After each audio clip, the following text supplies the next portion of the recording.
Bom, minha gente, estamos entrando na terceira parte do episódio 7. Essa parte nós vamos tratar pela positiva quais são as características fundamentais de um partido leninista. Deixamos para trás as polêmicas e agora vamos ver pela positiva que tipo de partido o Lenin estava construindo já a partir desse momento em que ele estava aí na Rússia que nós estamos debatendo.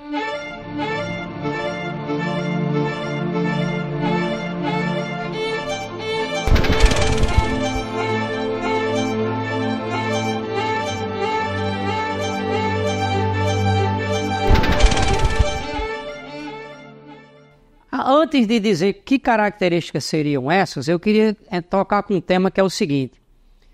Pode-se denominar o partido marxista-revolucionário como leninista? Essa é uma discussão difícil, certo? Porque a gente tem que responder a seguinte pergunta. O partido que o Lenin estava construindo na Rússia nesse período, ele era universal, as características, ou era uma coisa que só tinha a ver com a Rússia? Quer dizer, só tinha a ver com aquele momento que estava a Rússia, que era aquele momento que nós analisamos que era a Rússia. Então, veja, esse é um debate super importante, porque muita gente opina que o seguinte, que o livro O Que Fazer é um livro bacana, que é um dos livros mais importantes do Lenin, mas que ele é obsoleto.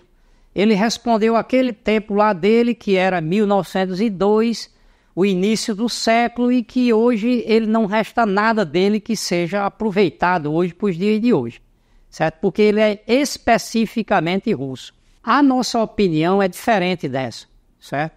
A opinião nossa é que a universalidade do partido leninista não tem a ver com o que era especificamente russo. Certo? O que era especificamente russo naquele tempo? Primeiro, uma clandestinidade rigorosa, quer dizer, quem fosse fazer política praticamente tinha que ser clandestino, certo?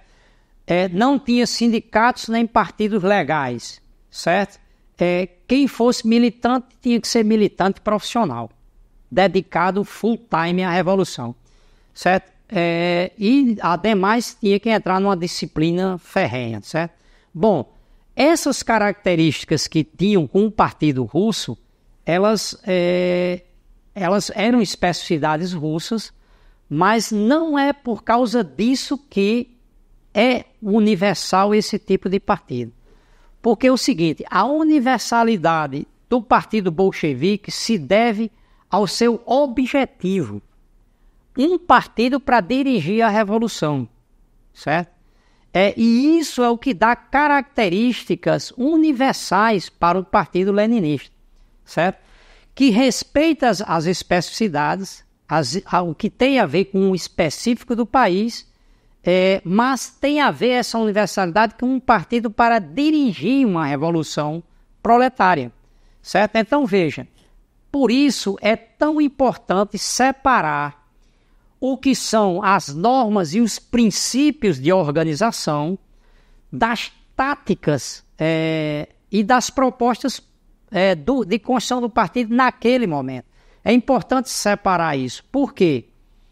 Porque é o seguinte, as táticas, as normas e os princípios de organização têm a ver com o objetivo do partido, que é a tomada do poder, que é a Revolução Socialista. E as táticas são as formas que o partido encontra naquele momento para atuar. Então, por exemplo, se ele estiver num país que tem eleições parlamentares, ele vai concorrer às eleições, vai participar das eleições, etc. Se for num lugar que não tem, que é proibida a eleição, ele vai estar na clandestinidade. Por exemplo, num lugar que não pode ter sindicato, a tática do partido não pode ser as greves sindicais. Por quê? Porque não tem nem condições de... E assim sucessivamente, ou seja, as táticas, elas são as formas de como trabalhar. Um militante participa no movimento, mas isso não é igual às normas e aos princípios. Por isso que é importante a gente separar normas e princípios de táticas, porque as táticas elas respondem a cada momento de um país, ao momento do partido, certo? Ao momento do país, ao momento do mundo. Isso as táticas respondem. Mas, independentemente disso, se você quer construir um partido para derrubar o capitalismo, para dirigir a revolução proletária, ele tem que ter princípios e normas de organização que são universais. Porque a tarefa é essa. Tá entendendo? Então é importante separar. Primeira coisa é separar uma coisa da outra, certo? Então, veja, dito isso, eu acho que vocês não vão achar ruim que a gente tente aqui expor para vocês uma sistematização do que nós acreditamos são as características universais de um partido bolchevique ou leninista, tá certo? Que serviria para todos os países, independentemente das táticas. Que princípios gerais, que normas de organização tem um partido leninista? Eu vou listar aqui 6 normas, 6 princípios de organização. A combinação entre esses 6 princípios é muito diferente de um país para outro país, completamente diferente. Mas essas 6 características, elas estão combinadas desigualmente em cada partido que queira dirigir uma revolução socialista, independentemente do tamanho, independentemente de tudo, tá certo? Então, quais são essas 6 características? A primeira delas é um partido internacionalista. Por quê? O capitalismo ele é um sistema mundial. A burguesia e o proletariado são classes mundiais, certo? Você só entende um país ele dentro do mundo. Não tem como entender um país separado da totalidade do mundo. E, ademais, pela visão do Lenin, o verdadeiro internacionalismo não é só apoio aos povos.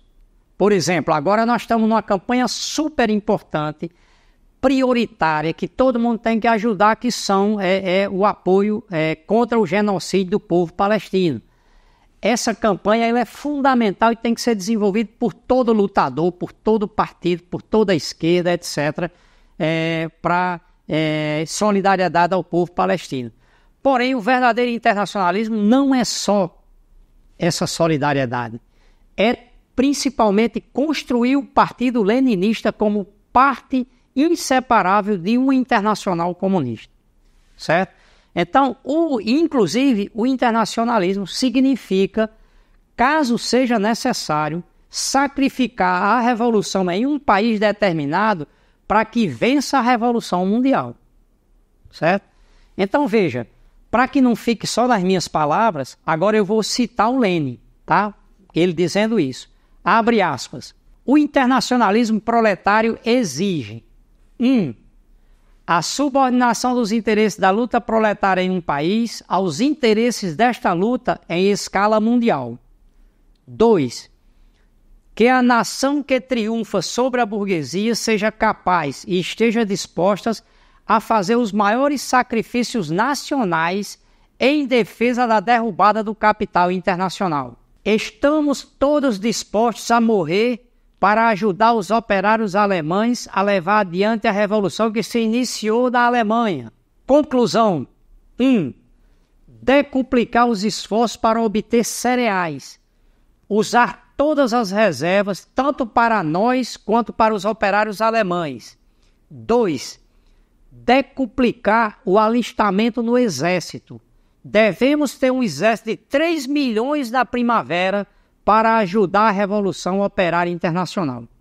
Fecha aspas, palavras do Lenin. Segunda característica do partido leninista, do partido bolchevique, segundo o nosso ponto de vista. Um partido composto por militantes ativos. O que quer dizer isso? O partido leninista ele busca ter militantes que são participativos, que estão na luta cotidiana, que estão no seu sindicato, na sua universidade, no seu local de trabalho, no seu local de moradia, está desenvolvendo um trabalho político entre a sua classe, entre o seu movimento, que está disposto a construir o partido no interior desses movimentos. E isso cotidianamente. Não necessariamente 24 horas por dia, mas na medida em que a pessoa possa dedicar uma parte do seu tempo a construir o partido dentro do movimento. e especialmente na classe operária industrial, no proletariado industrial. A disciplina que um partido revolucionário leninista necessita, ela só pode ser conseguida nessa militância comum. Não é nenhuma regra democrática que garante, digamos, essa liga entre os militantes desse partido. É essa atuação comum no combate cotidiano, nas suas lutas, nas suas greves, nas suas insurreições, nos seus tiroteios, no que for, na sua palestra. Isso é o que dá essa liga entre os militantes, né? Que se adquire essa confiança militante. Então são militantes que dedicam uma parte de sua vida ao partido e à revolução, né? Então, esse partido leninista é oposto à visão do partido reformista, que se apoia em eleitores cadastrados. Então, os filiados do partido, que se filia no partido e vem de ano em ano para uma convenção para eleger os candidatos que vão concorrer à eleição. Depois nunca mais vem no partido, certo? E não decidem nada no partido. Isso aí são currais eleitorais e não tem nada. A coluna vertebral, digamos, do partido leninista e principalmente da sua direção são os militantes profissionais, são os militantes dedicados cuja profissão é a ação revolucionária. E nem significa que todos são pagos, não. Às vezes uns são dedicados totalmente e não são remunerados pelo partido. A terceira questão característica do partido leninista que nós queríamos trabalhar aqui é o partido baseado no centralismo democrático. Então eu expliquei um pouco já na parte anterior o que era esse centralismo democrático. São duas coisas diferentes, opostas aparentemente, porque uma é centralização, disciplina, a hierarquia que manda, né? E por outro lado é a democracia ampla de debate. Então, eu mostrei na parte anterior que isso não é contraditório absolutamente. E Lenin construiu um partido que esse centralismo democrático de fato existiu. E nos principais momentos do partido. Essa visão foi que se demonstrou na história que é o único partido que pôde dirigir uma revolução proletária vitoriosa foi um partido baseado no centralismo democrático. Agora, significa que o centralismo democrático é um partido que debate tudo nos seus congressos internamente e depois atua unificadamente para fora como uma pessoa só, quando vai levar a política do partido para fora. Isso significa que só é possível essa disciplina quando a minoria que perdeu a votação interna, ela se subordina à posição da maioria. Essa é a única forma de que possa, digamos, uma organização, um partido político, funcionar de forma democrática. Que ele tenha uma proposta e, ao mesmo tempo, ele debata várias propostas internamente, certo? Bom, então, esse é o princípio fundamental, digamos, de funcionamento de um partido leninista. Pode ter um caso em que, por exemplo, partidos onde a minoria não se subordina à maioria. Então, isso aí não é um partido comum, são dois partidos que é melhor romper mesmo, porque é o seguinte, se uma minoria debate, mas não convence a maioria dos militantes, mas ela não quer levar essa orientação, ela não respeita a maioria. E se ela não respeita a maioria aqui, ela não vai respeitar a maioria em nenhum lugar, nem na sociedade, nem em lugar nenhum. A minoria, ela tem que saber ser minoria e esperar o momento que convença a maioria, mesmo que a maioria esteja errada, ela vai explicando até o momento em que ela convença a maioria, certo? Então, essa é a visão do Lenin, que muitas vezes foi minoria no partido, como eu mostrei anteriormente, e ele soube convencer a maioria, inclusive nesse tema. O tema do centralismo democrático, quando ele apresentou em 1902, a ampla maioria estava contra, 1903, 1904. Todo mundo foi concordar com ele no partido em 1906, portanto, 3, 4 anos depois do debate. E mesmo assim ele soube ser minoria, e ser uma minoria que foi devagarinho convencendo as pessoas dentro do partido, respeitando a maioria dos militantes e respeitando a maioria, né? A quarta questão importante, O partido leninista ele tem uma maioria de operários na base e na direção, operários industriais, do proletariado industrial. Essa tradição ela vem desde Marx, certo?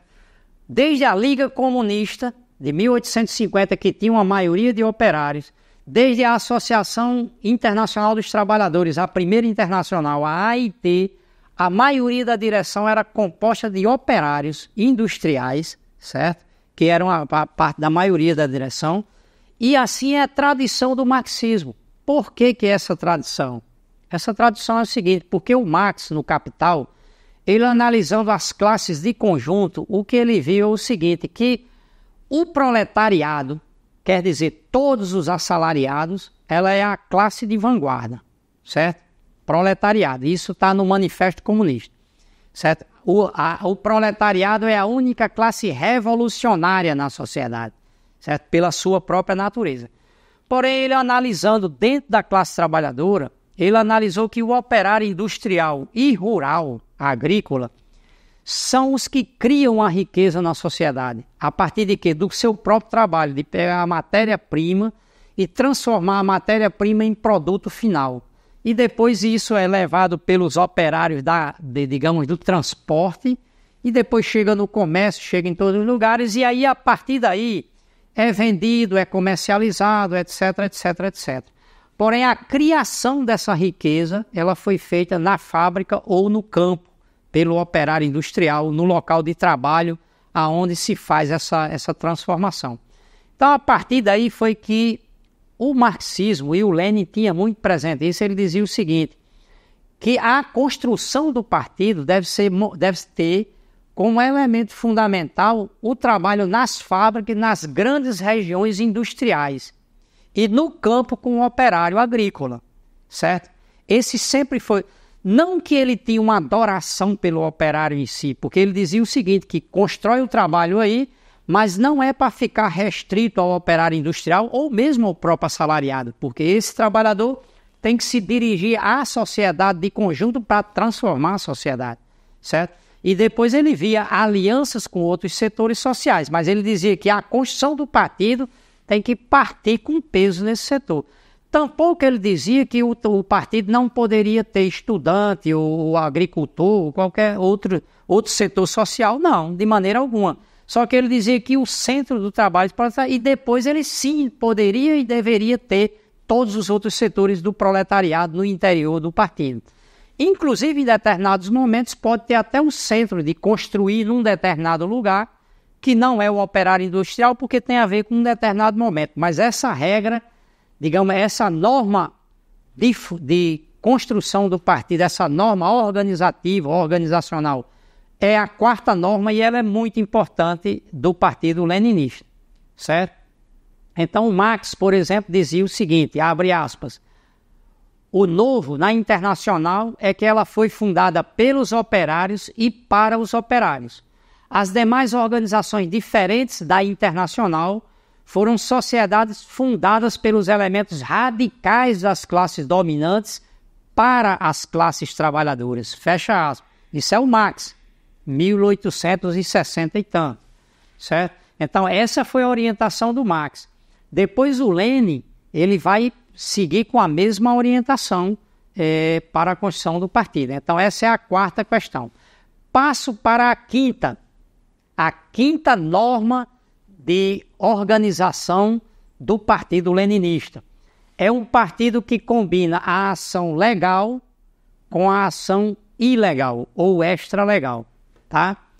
Que característica é essa? É que o seguinte, o Partido Leninista ele combina a ação legal, quer dizer, nas estruturas legais da sociedade, com uma atuação ilegal. O que quer dizer isso? Por exemplo, um partido leninista ele atua nas eleições parlamentares para eleger candidato, ele está nos sindicatos, ele está nas escolas, ele está em todos os lugares que atua legalmente.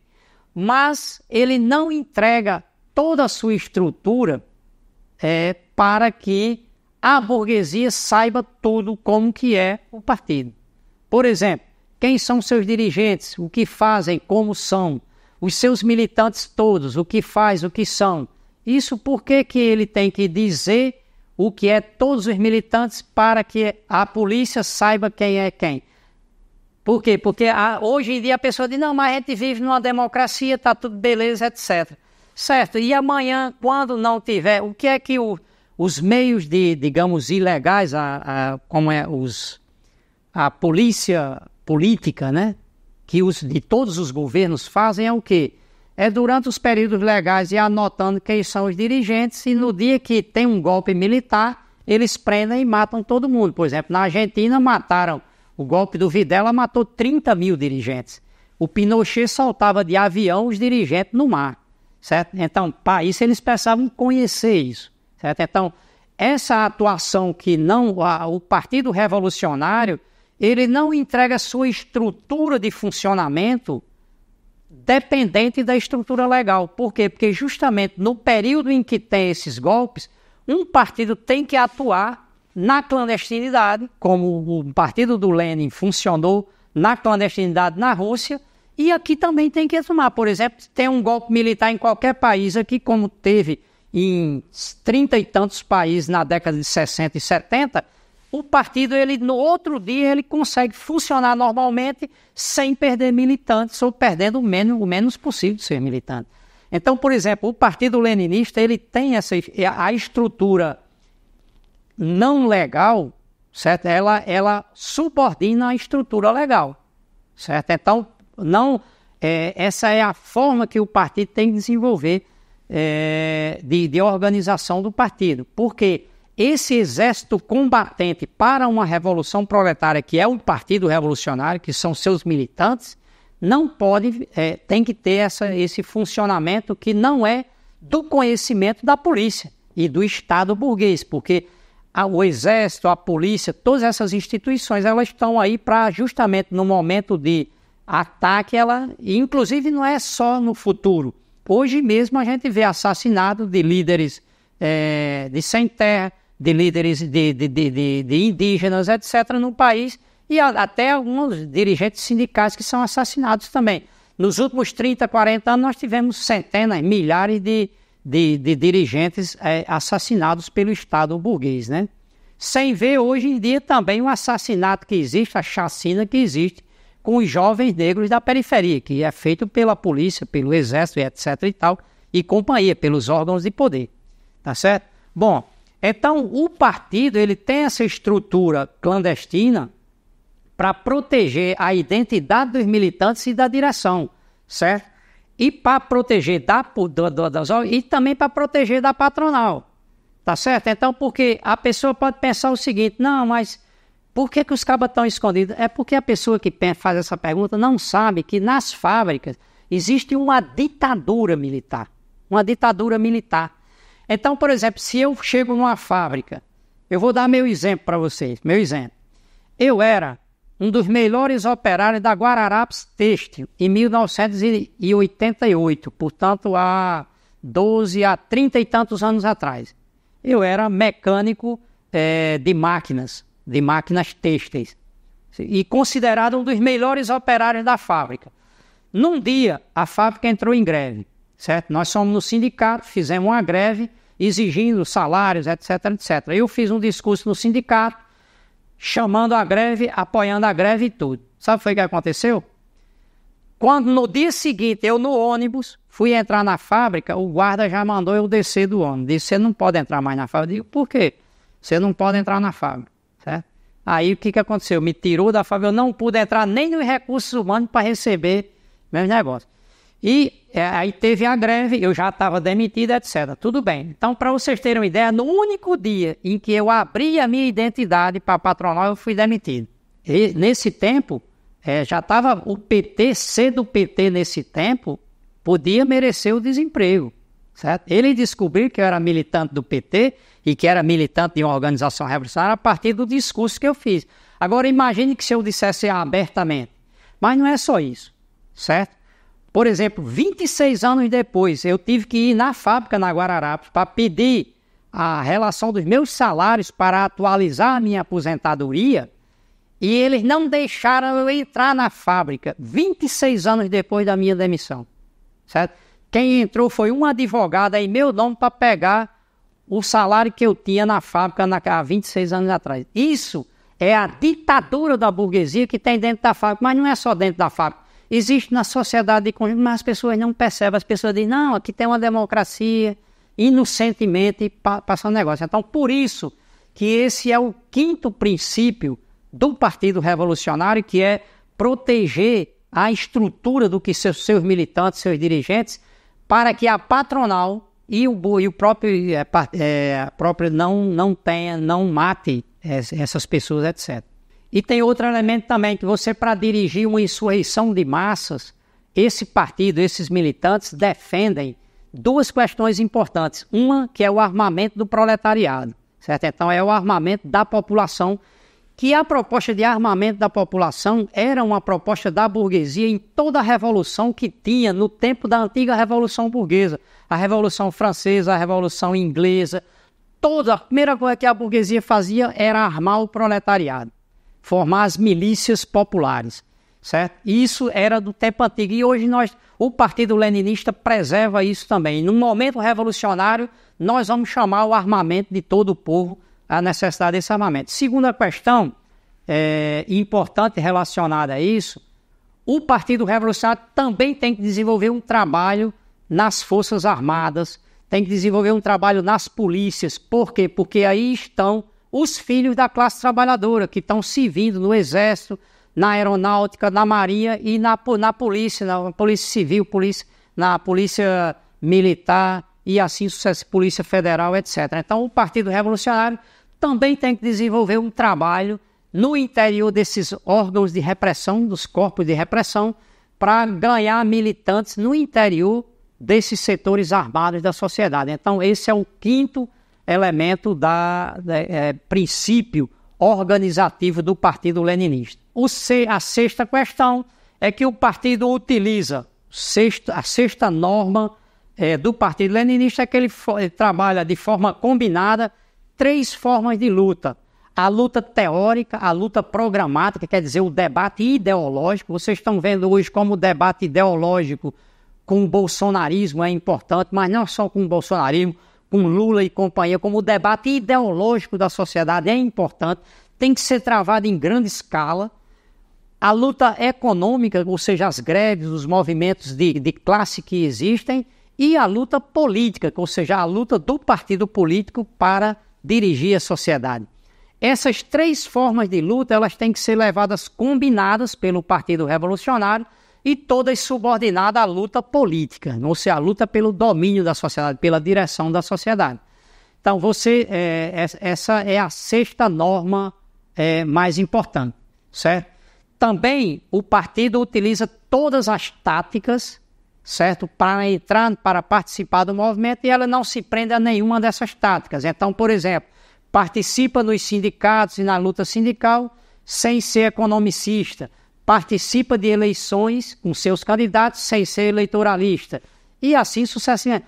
Participa em guerrilha sem ser guerrilheirista, e assim sucessivamente, certo? O partido utiliza todas as formas de luta sem transformar nenhuma delas em estratégia. Bom, então veja, aqui eu paro por aqui para dizer que essas são 6 formas de luta, 6 princípios de organização ou normas de organização que não dependem de uma determinada situação num país concreto. E isso é que determina que o Partido Leninista tem uma universalidade. E ele, num país, ele pode participar de eleição, no outro país ele está na clandestinidade porque teve um golpe militar. E, no entanto, essas 6 características ele desenvolve desigualmente combinadas, tá certo? Bom, para ir concluindo, as críticas atuais, certo? Nós ficamos assombrados com a superficialidade com que Atílio Boron, ele é um sociólogo, ensaísta argentino, né? Conhecidíssimo, né? Ele descarta o Partido Leninista como impraticável. Simplesmente ele diz que é impraticável, certo? Vamos ver o que ele diz. Abre aspas. Isso não significa, é claro, que o modelo partidário que Lenin propôs em 1902 possa ser o paradigma organizacional de um grande movimento de massas ou de um grande partido político em 2004. O próprio Lenin descartou essa eventualidade depois de 1905. É inimaginável supor que seríamos fiéis ao seu legado teórico, político, se propuséssemos essa fórmula mais de um século depois e em condições muito diferentes daquelas que prevaleceram no seu tempo. Mas, se o modelo de um partido ultracentralizado, forçado a agir na clandestinidade, já é anacrônico e, portanto, impraticável, ainda existe algum elemento resgatável das páginas do que fazer? Fecha aspas, pergunta Atílio Boron. Então, veja, o Caba diz que é impraticável, por quê? Porque num partido ultracentralizado e quer agir clandestinamente, etc, etc. Quer dizer, é de uma superficialidade que só se baseia aqui na ignorância das pessoas que ele está se dirigindo. Por quê? Porque uma pessoa que conhecesse a trajetória de um partido leninista jamais poderia ter uma frase dessa. E, ademais, é uma frase que falada em 2004, mas que 20 anos atrás, 20 e poucos anos atrás, tinha tido uma ditadura assassina na Argentina, do Videla, que não seria impraticável nem anacrônica uma clandestinidade de um partido revolucionário na Argentina. A não ser que o Atílio Boron acredite que daqui até séculorum, daqui a 50 mil anos, não tenha nenhuma ditadura em nenhum país do mundo e nós vamos, de grão em grão, de voto em voto, nós vamos chegar no socialismo mundial. Que eu sei que não é essa a posição do Boron, mas, bom, o que nós estamos notando aqui é que esses debates, eu alistei no início para vocês o seguinte, de que cada posição dessa expressada estava expressando um tipo de partido, né?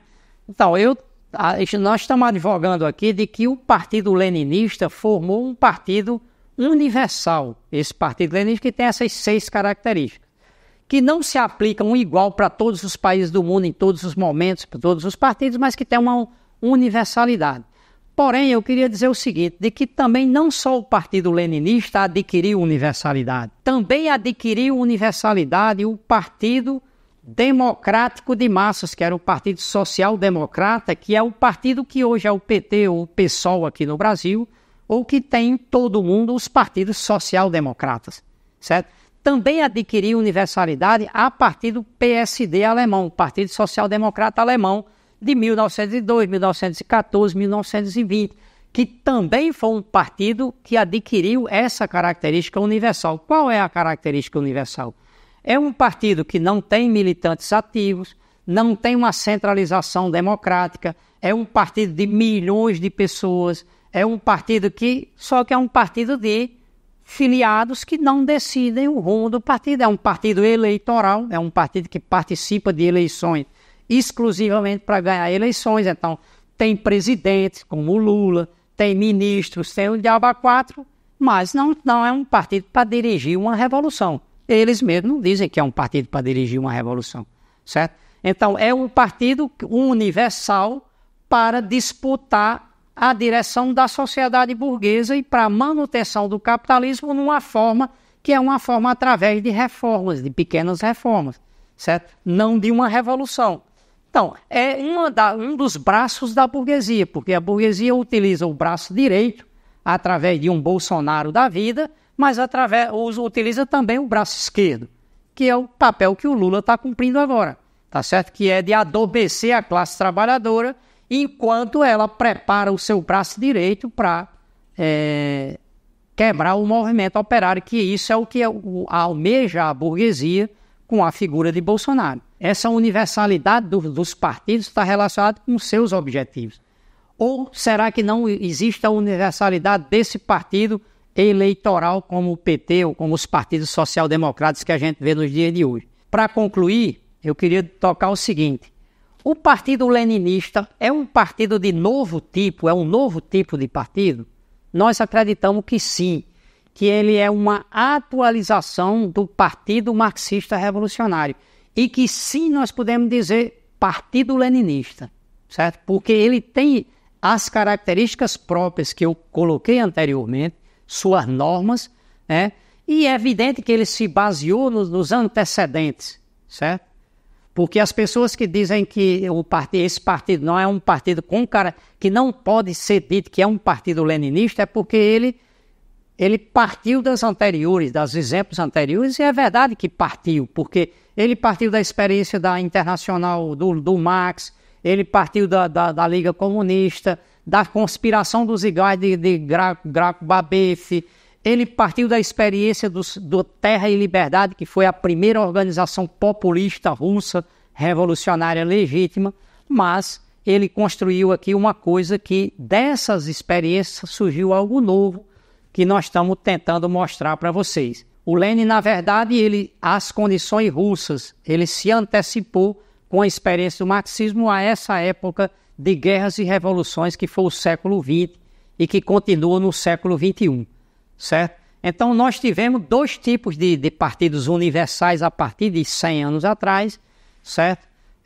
Tanto o Partido Leninista quanto o Partido Reformista também assumiu uma característica universal.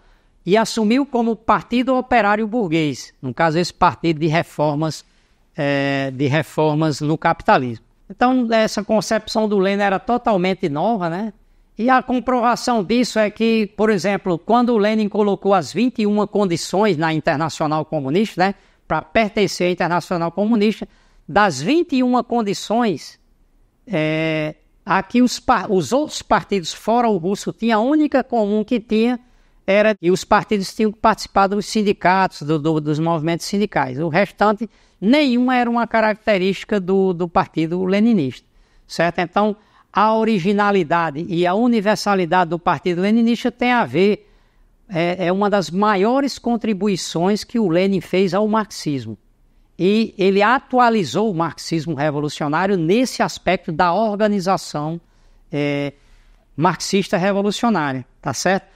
E é importante a gente dizer que justamente como se trata de organização, ela é subestimada. Esse papel do Lenin é subestimado porque se trata de organização.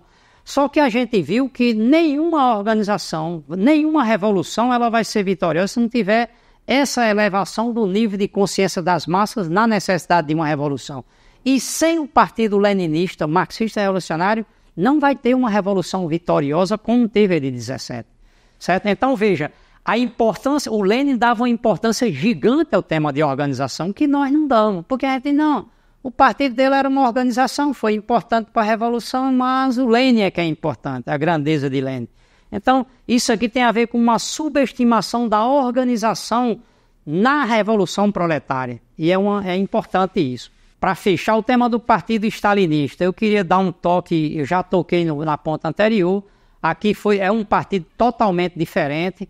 A base social desse partido era 6 milhões de dirigentes partidários que eram burocratas, que estavam com o poder da União Soviética, de ministérios a tudo que tinha o poder da União Soviética, não tinha, castigava toda a oposição, dominava a vida política do país, etc. E eu queria dizer o seguinte, esse tipo de partido stalinista, ele era uma caricatura do leninismo, ele aparecia como um partido leninista, tinha algumas coisas do partido leninista, mas a essência dele era o oposto do que era o partido leninista. Então, esse terceiro tipo de partido, que é o partido operário burocrático, dirigido pelo stalinismo, ele era o terceiro protótipo, só que com a queda do Estado russo, da União Soviética e tal, e a restauração do capitalismo em todos esses ex-estados operários, esse partido deixou de ser universal, certo? Com o fim da União Soviética e com a restauração do capitalismo. A mesma coisa ocorreu com o Partido Comunista Chinês, que esses partidos ou eles vão se transformar num partido social-democrata, certo? Esses partidos comunistas, como por exemplo está ocorrendo com o Partido Comunista Chileno, certo? Ou o Partido Comunista Português, ou ele vai se tornar um partido ditatorial burguês, como está se tornando na China, certo? Como é na China, certo? Então, esse terceiro protótipo, ele explodiu, esse partido operário burocrático, e ele vai se transformar agora nesse partido. Então, aqui vocês vejam que todo o debate do que fazer, ele traz para essa atualidade todas essas questões que estão em debate hoje sobre a construção do partido. Espero ter sido útil para vocês e até a vista.